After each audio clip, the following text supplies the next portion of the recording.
রাজশাহী বিশ্ববিদ্যালয়ের 24-25 ভর্তি ইচ্ছুক শিক্ষার্থীদের সুপেয় পানি ও হেল্প ডেস্ক বসিয়ে সহায়তা দিচ্ছে রাজশাহী বিশ্ববিদ্যালয় শাখা ছাত্রদল।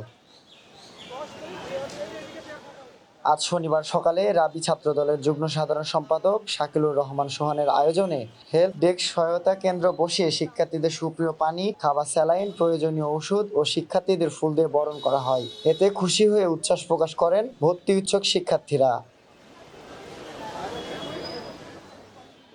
সরেজমিনে দেখা যায় রাজশাহী বিশ্ববিদ্যালয়ের গুরুত্বপূর্ণ ভবনগুলোর সামনে ছাত্রদল, ছাত্র শিবির সহ বিভিন্ন রাজনৈতিক সংগঠন হেল্প ডেস্ক বসিয়ে ভর্তি ইচ্ছুক শিক্ষার্থীদের বিভিন্ন ধরনের সহযোগিতা প্রদান করে যাচ্ছে। এছাড়া বিশ্ববিদ্যালয়ের পরীক্ষা 2 শিফটে থাকায় যান চলাচল স্বাভাবিক রাখার জন্য ট্রাফিকের দায়িত্ব পালন করতে দেখা যায় ছাত্রদলের নেতাকর্মীদের।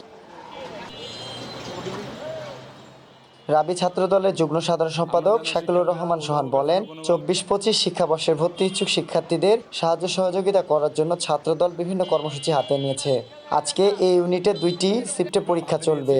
এর জন্য আমরা শিক্ষার্থীদের বাইক সার্ভিস, বিশ্ববিদ্যালয়ের ট্রাফিক নিয়ন্ত্রণ, সুপেয় পানি, আমাদের হেল্প ডেস্কগুলো থেকে বিভিন্ন বিষয়ে সহায়তা দিচ্ছি, যা পরীক্ষা শেষ না হওয়া পর্যন্ত চলমান থাকবে।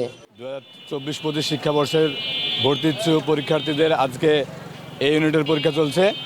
আজকে প্রথম শিফট, দ্বিতীয় শিফট 2টা পরীক্ষা আছে, 11 থেকে 12টা, 8টা থেকে 3:30টা।